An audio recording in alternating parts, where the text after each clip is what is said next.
આજે આપણે બનાવીશું ચીઝ પનીર ઘોટાળો। તો એના માટે આપણે ઇન્ગ્રેડિયન્ટ્સ તૈયાર કરી લીધા છે પહેલેથી। તો બનાવવાનું સ્ટાર્ટ કરીએ। પેન ગરમ કરવા મૂકી દીધું છે। જરૂર પ્રમાણે ઓઇલ એડ કરી દઈશું। ઓઇલ ગરમ થાય એટલે જીરું એડ કરીશું। જીરું ક્રેકલ થાય પછી 2 મીડિયમ સાઇઝની ડુંગળી છે એને પણ કટ કરીને એડ કરી દઈશું। આદુ મરચાં અને લસણની પેસ્ટ એડ કરી દઈશું અને 2 મીડિયમ સાઇઝના ટામેટા છે એને પણ એડ કરી દઈશું।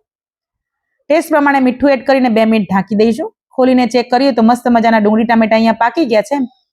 મિક્સ કરીને આપણે અહીંયા મસાલા એડ કરી લઈશું। મસાલા તમારા ટેસ્ટ પ્રમાણે એડ કરવાના છે। અડધી ચમચી હળદર પાવડર, ધાણા જીરું પાવડર, મરચું પાવડર ને ગરમ મસાલો। થોડુંક અહીંયા આપણે પાણી એડ કરીશું જેથી કરીને મસાલા બળી ના જાય અને મિક્સ કરી લઈશું। અહીંયા આપણે જે પનીરને 200 ગ્રામ પનીર લીધું છે મેં અહીંયા। તમારે જે પ્રમાણે વધારે ઓછું કરવું હોય કરી શકો છો તમે અહીંયા। 200 ગ્રામ પનીરને ક્રમ્બર કરી લીધું છે। અહીંયા 2 ચીઝ ક્યુબ લીધા છે। તમને ચીઝ વધારે ભાવતું હોય તો તમે વધારે પણ એડ કરી શકો છો।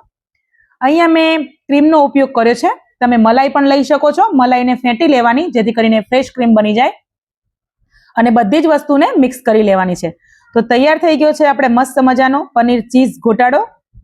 તો આપણે સર્વ કરી લઈશું પ્લેટમાં। તો વિડીયો પસંદ આવ્યો હોય તો વિડીયોને લાઈક કરજો। જો ચેનલ પર નવા હોય તો સબસ્ક્રાઇબ કરજો ચેનલને અને શેર પણ કરી દેજો। આવી નવી રેસીપી જોવા મારી સાથે બન્યા રહેજો। તો મસ્ત મજાનો ચીઝ પનીર ઘોટાળો તૈયાર થઈ ગયો છે। તો આવી નવી રેસીપી સાથે મળીશું નેક્સ્ટ વિડીયોમાં। જય શ્રી કૃષ્ણ બધાને।